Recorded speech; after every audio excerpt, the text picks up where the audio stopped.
नमस्कार, मैं हूं संजय शर्मा। आप देख रहे हैं 4 PM गुजरात। गुजरात लॉबी की हवा निकाल दी यूथ कांग्रेस के लोगों ने। जमकर प्रदर्शन किया। पूरी दुनिया में चर्चा है कि जिस एआई के सम्मेलन के नाम पर गरीबों को उजाड़ा गया, उस सम्मेलन की हकीकत सामने आ गई। अभय दुबे जी से मैंने पूरी राजनीति पे जबरदस्त बातचीत की। आपसे रिक्वेस्ट है, चैनल को सब्सक्राइब करिए, ज्वाइन करिए। चलते हैं अभय दुबे के पास। 4 PM न्यूज नेटवर्क में बहुत बहुत स्वागत है अभय दुबे जी आपका। और मैं राजनीतिक बात शुरू करूं उससे पहले थोड़ी सी व्यक्तिगत बात बताऊंगा। मुझे बड़ा कुछ चीज़ें बड़ी अच्छी लगती हैं।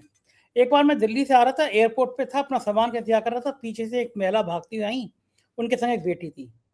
और वो इतने खुशी, इतने उत्साह से मुझसे मिली कि मेरा नाम शिवा है और उनकी बेटी ईशा थी, बहुत प्यारी सी, और वो ग्रेजुएशन कर रही थी और पॉलिटिक्स में उसको बहुत रुचि थी। और वो कह रही कि हमारे घर में इतना ज़्यादा 4 PM देखा जाता है कि हम लोग दिन में 3-3 बार 4-4 बार शो देखते हैं आपके। फिर उनके बेटे की शादी थी कानपुर। आज शादी है, मतलब जब मैं शो कर रहा हूँ। और मैंने ये कहा हँसते हुए कि मेरे किसी भी रिश्तेदार ने मुझे इतना नहीं बुलाया शादी में जितना आप लोगों ने बुलाया। तो मैं मतलब आमतौर पे इतनी दूर-दूर शादी में जाने से बचता हूँ, हाँ, लेकिन हाँ, हुँ, इतना अच्छा लगता है कभी-कभी। ये दुनिया जो है सोशल मीडिया हुँ, की, वो इतनी करीब हो जाती है। और इतना बड़ा परिवार थी, गिरिराज किशोर पद्मश्री जो हैं, उनकी बेटी हैं वो। हुँ, तो अच्छा, अच्छा। इतना अच्छा एक पढ़ा-लिखा परिवार। और उनके पति ने मुझसे, आज वहाँ पे जब मैं गया तो मुझसे बोले कि शादी में सबसे अच्छा जो हमको लग रहा है वो केवल आपका आना लग रहा है, कि 4PM यहाँ पे आया। सुनील जी उनके पति हैं, ईशा जी। और वो बहुत प्यारा परिवार। तो मुझे बड़ा अच्छा लगा आज कि मतलब ईश्वर जी, उनको जी। अच्छा-सा तरक्की दे। मैं ऐसा किसी प्रोग्राम में ऐसे आया कि बस मैं आया, प्रोग्राम किया, हुँ, तुरंत लखनऊ वापस, लेकिन बहुत अच्छा लगा। जी, खैर ये तो जी, व्यक्तिगत बातें हुई। दर्शकों के संग साझा करने का मन इसलिए लिया कि कितना अच्छा परिवार, पढ़ा लिखा परिवार, गिरिराज जी कितना बड़ा नाम, और वो लोग भी इतना ज़्यादा 4PM को पसंद करते हैं। बड़ा आभार है ऐसे सब लोगों का जी, जो मुझे बहुत ताकत देते हैं। शुरुआत करता हूँ कांग्रेस के प्रदर्शन की। एआई सम्मेलन में वैसे तो बहुत फजीयत हो ही रही है, पूरी दुनिया में फजीयत हो रही है कि भारत में हो क्या गया ये। चीन का रोबोट डांस करने लगता है वहाँ पे पंडाल में, जो फजीयत हुई इस पर कई बार हम शो कर चुके हैं। लेकिन कांग्रेस के नेताओं को पता नहीं क्या सूझा, वहाँ पहुंचे और शर्ट वर्ट उतार दी उन्होंने। और बाद में कांग्रेस ने कहा कि ये नौजवान हैं, गुस्से में हैं, बेरोजगार हैं, नौकरियां नहीं मिल रही, अमेरिका के संग जो डील हुई है उसका विरोध कर रहे हैं। बीजेपी कह रही है ये कांग्रेस के लोग जो हैं ये हमेशा देश की इतनी बेइज्जती करते हैं, अपमान करते हैं। आपको क्या लगता है, ये विरोध जो हुआ वहां पे उस जगह, ये उचित था, अनुचित था? और अगर विरोध का ये तरीका अनुचित था तो फिर उचित तरीका क्या हो सकता है विरोध का? आपका क्या मानना है?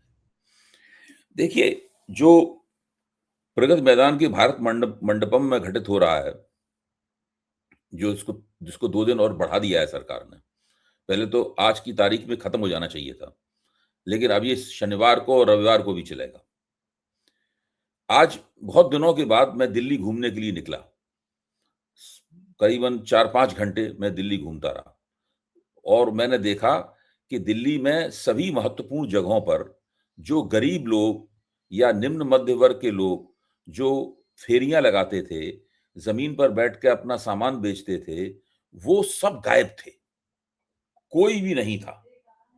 पूरी गरीबों पे दिल्ली अत्याचार। हाँ, पूरी दिल्ली पूरी तरीके से गरीब आदमियों को दिल्ली में अंतर्ध्यान कर दिया गया था। गरीब आदमियों को ऐसे कि तस्वीर में अगर कुछ अ, अवांछित हो, तो उस अवांछित को मिटा दिया जाए। इरेज़ अंग्रेज़ी में इसके लिए बड़ा अच्छा शब्द है, इरेज़ कर दिया था उनको मतलब, हैं? अ, तो मुझे जो बच्चे से रबर से मिला मिटाते हैं अपनी पेंसिल के निशान, उसको इरेज़र बोलते हैं ना, तो सरकार ने इरेज़र चला दिया पूरी दिल्ली के ऊपर। तो मैंने कनॉट प्लेस में मैं और मेरी पत्नी एक स्टील की बेंच पे जो बड़ी अच्छी थी और आज कनॉट प्लेस में भीड़ भी बहुत कम थी, इसलिए हम लोगों को घूमने में बड़ा अच्छा लग रहा था। हम लोग भीड़ से थोड़ा घबराते भी हैं। बहरहाल जब हम उस बेंच के ऊपर बैठे हुए थे तो एक बंदा आया, उसके हाथ में एक फ्लास्क था और दूसरे हाथ में कागज़ी के गिलास थे और चाय-चाय करके चाय बेच रहा था। ये कनॉट प्लेस में एक ज़माने में तो वो अंगीठी के ऊपर समोवार रख के और वो और उसकी मिट्टी के कुल्हड़ों में चाय बेची जाती थी एक ज़माने में, वो तो ज़माना जा चुका है, अब तो ऐसा कोई बेचता नहीं। अब तो हाथ में फ्लास्क पकड़ के और दूसरे हाथ में उसके कागज़ के ग्लास लेके, पेपर ग्लास लेके बेचा जाता है। तो हमने उससे पूछा कि ये क्या हुआ यहाँ पे? तो उसने हमसे साफ कहा, साहब 5-6 दिन से ऐसे ही चल रहा है। साहब बंद है बिल्कुल, किसी को कोई काम करने की इजाज़त नहीं है। हम नहीं कब तक चलेगा कि हो सकता है अभी 2-3 दिन और चले वो बोला। अच्छा, अब आप इसका अंदाजा लगाइए कि जो एआई समिट हो रहा है, उस एआई समिट का कोड़ा, मैं कोड़ा शब्द का जानबूझ के इस्तेमाल कर रहा हूं, क्या एआई समिट का कोड़ा दिल्ली के गरीब आदमियों की पीठ पर पड़ना चाहिए? दलील क्या है? दलील यह है कि एआई से, आर्टिफिशियल इंटेलिजेंस से सारी दुनिया का जो जीडीपी है, वो अगले कुछ वर्षों में बहुत ज़्यादा बढ़ जाएगा। कुछ लोग तो कह रहे हैं 25% हो जाएगा, 25% तो बहुत ज़्यादा होता है। बहरहाल मतलब उस अगर 25% को आप अंक में न लें, तो आप तब भी आप ये कह सकते हैं कि वो काफ़ी बढ़ जाएगा। ऐसा क्लेम है, ऐसा दावा है। उस बढ़े हुए जीडीपी का गरीब आदमी से क्या ताल्लुक होगा? जो एआई समिट हो रहा है? एआई इम्पैक्ट इंडिया हो रहा है, जिसको एआई महाकुंभ भी कहा जा रहा है। अगर उसकी वजह से दिल्ली का गरीब आदमी 1 हफ्ते तक या 7 या 10 दिन तक अपनी रोज़ी नहीं कमा पाएगा, उसे घर पे ज़बरदस्ती बैठना पड़ेगा, उसकी रोज़ाना की इनकम जो पूरी तरीके से गायब हो जाएगी। वरना कनॉट प्लेस में और दूसरी जगहों पे क्या होता था? लोग छोटे-छोटे कोई पकौड़ी बेच रहा है, कोई ज़मीन पर बैठकर ये सेल फ़ोन जो होते हैं, सेल फ़ोन के कवर बेच रहा है, कोई आर्टिफ़िशियल नकली जो ज्वेलरी होती है, इसमें छात्राएँ छात्राएँ वगैरह लड़कियाँ खरीदती हैं सस्ते दामों में, वो बेच रहा है। पूरा कनॉट प्लेस कहीं कुछ कढ़े हुए झोले बेचे जा रहे हैं, कहीं किनारे किताबें बेची जा रही हैं, पुरानी पत्रिकाएँ जो मशहूर विदेशी पत्रिकाएँ हैं, जिन्हें लोग पढ़ नहीं पाते हैं, बहुत महँगी होती हैं, तो वो आधे पौने दामों में वहाँ पे बिकती हैं। इस तरीके से पूरे कनॉट प्लेस में बिकती हैं और दिल्ली की तमाम दूसरी जगहों पे बिकती हैं। दिल्ली का गरीब आदमी जो है, वो इसी तरीके से अपनी रोज़ी कमाता है और फुटपाथ के ऊपर जगह पाने के लिए और वो लोग ऐसे नहीं हैं, फुटपाथ के ऊपर वो बरसों से बैठे हुए हैं। दरअसल वो जगह उस जगह के वो व्यावहारिक रूप से अघोषित मालिक हैं। बरसों बैठते हैं वो वहाँ पे। अगर आप 10 साल पहले जाएँगे तब भी वो आदमी बैठकर वहाँ पे आलू की चाट बना रहा होगा कोने में। मुझे याद है कनॉट प्लेस के अंदर जो एक पोस्ट ऑफिस है, आज से 30 साल पहले भी उसके कॉर्नर में एक आदमी बैठा हुआ है, एक बड़े तवे के ऊपर बड़े कुरकुरे आलू बना के और उसमें चटपटा जायका खिला के हम सब लोगों को जो है कित पचासों बार मैंने खाए। तो केले की चाट बनाता था, ये सब बनाता था के पान वाले बैठे रहते हैं, जगह-जगह आपको पान खिलाते हैं। इन सब लोगों को वहाँ से उठा के भगा दिया गया और पिछले 10 दिन से हिंदुस्तान में आर्टिफिशियल इंटेलिजेंस के बारे में एक सम्मेलन हो रहा है, जिसमें ये संदिग्ध है कि उसमें आर्टिफिशियल इंटेलिजेंस के बारे में क्या बात हुई, क्या चर्चा हुई। किसी ने आज तक ठोस रूप से नहीं बताया है कि उसमें आर्टिफिशियल इंटेलिजेंस के बारे में क्या चर्चा हुई। वो पूरा का पूरा एक पीआर, एक पब्लिक रिलेशन एक्सरसाइज की जा रही है। अखबारों में क्या हेडिंग छप रहा है? अखबारों में आधे से ज्यादा पेज की एक तस्वीर है, जिसमें मोदी जी हाथ उठाए खड़े हुए हैं और पूरा जो सम्मेलन में लोग खड़े हुए हैं, वो खड़े होकर ताली बजा रहे हैं और ऊपर ऊपर हेडिंग लग के आता है, हिंदी के सबसे पुराने अखबार नवभारत टाइम्स में हेडिंग लग के आता है, अपना भी एआई में अपना भी टाइम आ गया, अपना टाइम एआई में अपना टाइम आ गया। आप सोचिए, एक तरफ तो ये है और दूसरी तरफ ये है। अब आप बताइए विपक्ष इसमें प्रदर्शन नहीं करेगा तो क्या करेगा? क्या संसदीय विपक्ष का दायित्व इतना भी नहीं है? क्या वो अपने दायित्व को नहीं अगर विपक्ष कोई प्रदर्शन नहीं करता तो मैं ये मानता कि वो अपना दायित्व नहीं मानता। वो मोदी जी की जो एक धूमधाम है, ये चकाचौंध है मोदी जी चकाचौंध पैदा करते हैं, धूमधाम पैदा करते हैं, अपने इवेंट मैनेजमेंट की योग्यताओं से, क्षमताओं से, सरकार का करोड़ों-करोड़ों, सैकड़ों करोड़ रुपया खर्च करके वो इसका मतलब है विपक्ष चकाचौंध में उसकी आँखें बंद हो गईं। मैं तो कहता हूँ कांग्रेस ने अपनी आँखें खुली रखी और उन्होंने हिम्मत भी की। उनके ऊपर लाठीचार्ज हो सकता था और नौजवानों के ऊपर उनके साथ पुलिस सख्ती के साथ वहाँ पेश आ सकती थी। और वो वहाँ पे उन्होंने अपने कपड़े उतार के प्रदर्शन करने का सीधा मतलब ये है कि हम बता रहे हैं कि इस देश की गरीबी जो है, वो आपकी आपकी हुकूमत में बढ़ती जा रही है। और जो लोग फुटपाथ पर बैठकर चौराहों के कोनों पर बैठकर अपनी रोज़ी-रोटी चलाते हैं, उनकी रोज़ी-रोटी को बंद करने का आपको क्या बहुत से लोग चौराहों पे लोग भीख माँगते हैं। ऐसे मौके पर उन सबको वहाँ से भगा दिया जाता है। आज दिल्ली के सभी चौराहों पे लोग कारों के पास भीख माँगने के लिए आते हैं, हिजड़े ताली बजाते हुए आते हैं, उनका भी एक तरीका है पैसे जमा करने का। मैं उसको भीख तो नहीं कहूंगा, क्योंकि अब समाज बदल गया है, तो घरों पे जाके वो नाच गा के पैसे नहीं कमा सकते, इसलिए इस तरीके से पैसे कमाते हैं। और हिजड़ों की संख्या भी बढ़ती जा रही है। ये एक सोशियोलॉजिकल, एक समाजशास्त्री फैक्ट है। पहले शायद हिजड़ों की इतनी संख्या भी नहीं होती थी, उनकी संख्या भी बढ़ती जा रही है।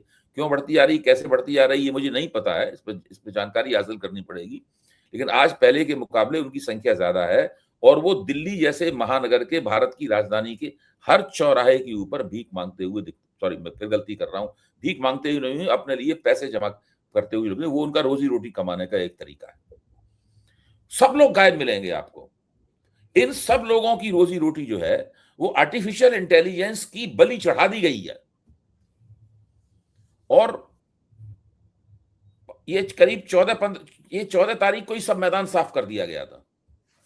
समिट 16 तारीख को शुरू होना था, लेकिन उससे पहले ही हमारे विदेशी मेहमान आए, तो वहीं कहीं भारत की गरीबी ना दिखाई पड़े। वरना विदेशी मेहमान कहेंगे अच्छा कनॉट प्लेस में घूमने जाएंगे, क्योंकि कनॉट प्लेस का जो बीच की जो हरियाली है, बीच का जो हरियाला मैदान है, इसमें एक जमाने में हम लोग, जहाँ बहुत राष्ट्रीय झंडा लगा हुआ है, जहाँ एक जमाने में हम लोग बैठकर चाय वगैरह पीते थे, मूंगफली वगैरह खाते थे, आजकल तो ऐसी स्थिति नहीं है।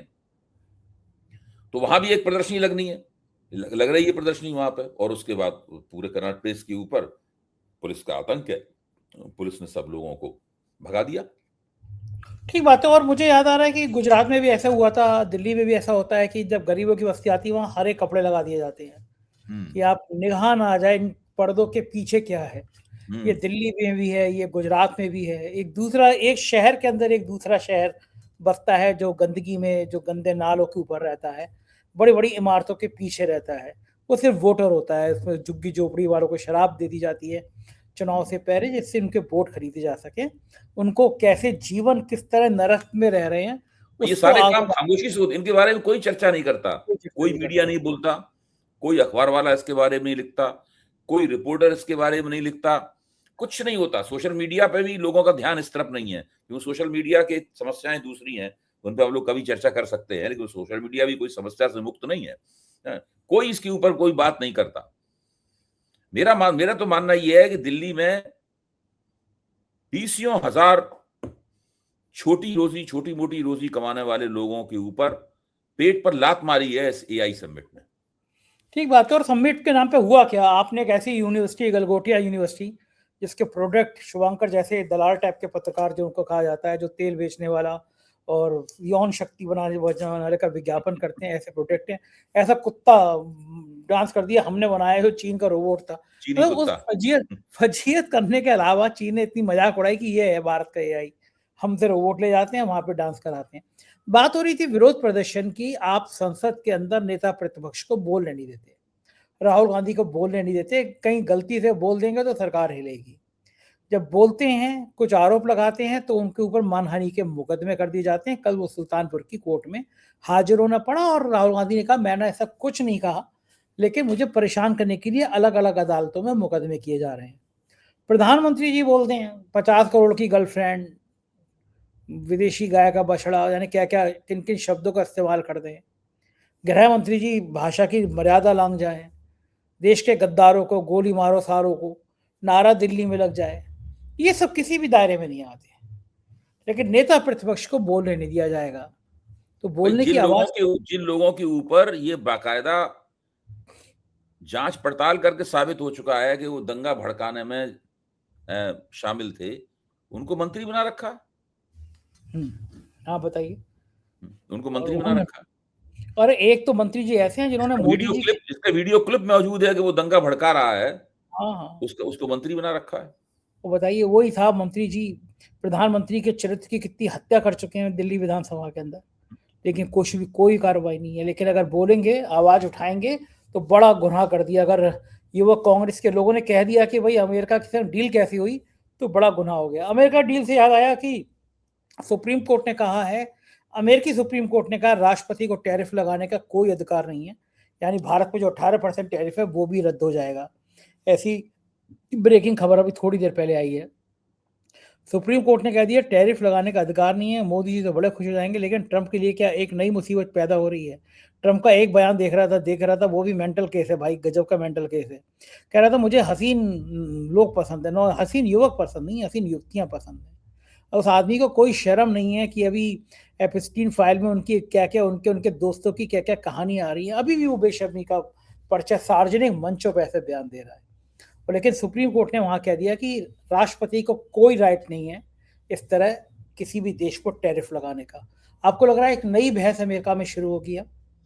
देखिए, इस जरा फैसले को सुना मैंने भी है, इस फैसले के बारे में उतना ही सुना जितना अभी आपने बताया, थोड़ा गहराई में झांकने का उसके मौका नहीं मिला। देखना पड़ेगा कि सुप्रीम कोर्ट का आदेश है क्या। राष्ट्रपति के टैरिफ लगाने के अधिकार को तो मेरे ख्याल से कोई खारिज नहीं कर सकता, वहां पर वो राष्ट्रपति के पास अधिकार है ही। सवाल ये है कि ट्रंप ने जो बहुत सारे इमरजेंसी टैरिफ लगाए हैं, आपातकालीन टैरिफ लगाए हैं, जिनको वो दंडात्मक टैरिफ कहते हैं, पेनल्टी टैरिफ कहते हैं, जैसे भारत के ऊपर 25% पेनल्टी टैरिफ लगाया था है। मुझे लगता है कि हो सकता है कि इन चीजों को रोका हो सुप्रीम कोर्ट ने।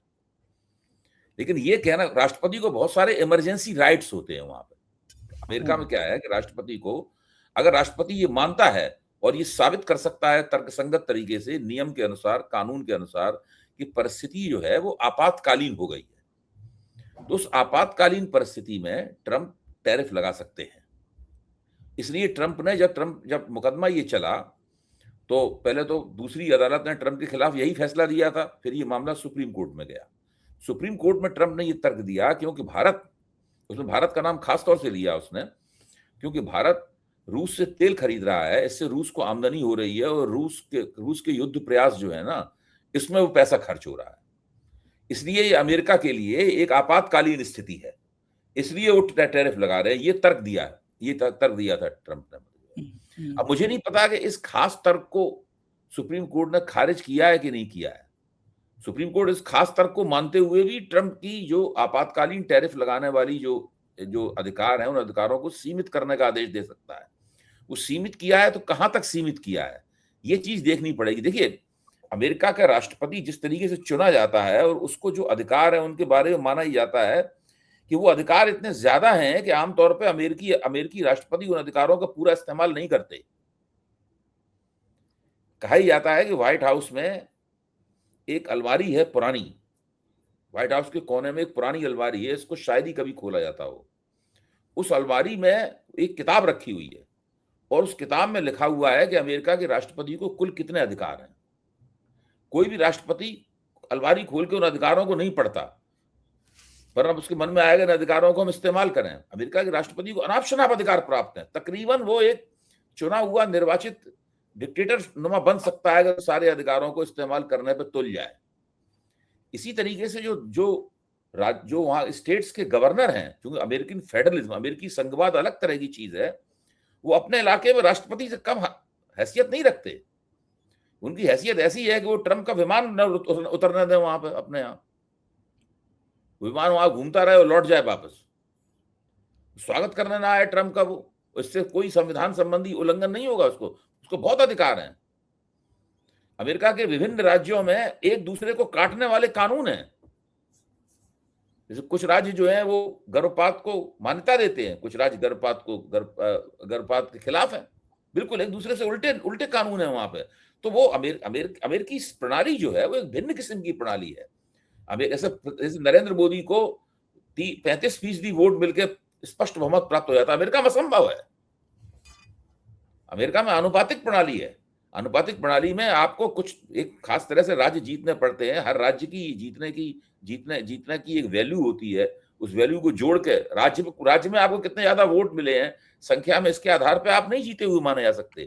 तो जरा फैसले को ठीक से देखना पड़ेगा, तब देखना होगा कि ट्रंप के ऊपर ये आफत आई है तो कितनी बड़ी आफत आई है।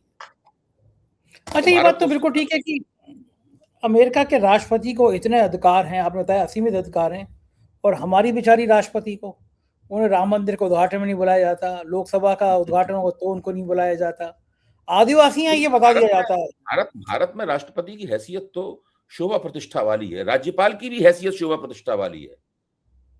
दुर्भाग्य की बात यह है कि राज्यपाल को एक अघोषित मुख्यमंत्री बना दिया है नरेंद्र मोदी ने, खासतौर से उन राज्यपालों को जो कि विपक्ष की सरकारों, विपक्ष शासित प्रदेशों में है, उनको वैसा बना दिया है उनको। अच्छा, तो लेकिन ये मजे की बात ये कि अभय जी, हम्म, कुछ राज्यों में उल्टा है, जैसे उत्तर प्रदेश में है। योगी आदित्यनाथ और आनंदीबेन, मेरे सूत्र बताते हैं, दोनों इतने बड़े दुश्मन हैं, जिसका मौका जहां मिल जाए वो एक दूसरे को पटक दे। आनंदीबेन पटेल पूरी पूरी योगी जी की एक एक गतिविधि जो होती हैं, जितना वो सोर्स इकट्ठा कर सकती हैं, बताया जाता है, वो दिल्ली भेजती हैं। योगी जी छांट छांट के वो अफसर लगाते हैं गवर्नर हाउस में, जो एक एक बात उनको पहुंचाए। एक ही पार्टी के हैं दोनों, लेकिन वो दिल्ली दरबार की हैं, और योगी जी के दिल्ली दरबार से क्या मामला चल रहा है आप जानते ही हैं। आजकल मोहन भागवत को लेके, योगी आदित्यनाथ की मीटिंग को लेके, दोनों डिप्टी सीएम से मोहन भागवत को मीटिंग को अलग अलग को लेके बड़ी चर्चा है सोशल मीडिया पे, कि कुछ कहानी पक रही है उत्तर प्रदेश में। आपको लग रहा है कुछ कहानी पक सकती है उत्तर प्रदेश में? ये कहानी तो बिल्कुल पक रही है। अच्छा, दूसरे आप कह रहे हैं कि योगी आदित्यनाथ ने वहां जासूस लगा रखे हैं और वो राज्यपाल से उनकी नहीं पटती। दूसरी तरफ एक ये भी विश्लेषण है जो मैं आपके सामने रख रहा हूं कि आनंदीबेन पटेल की अमित शाह से भी बिल्कुल नहीं पटती।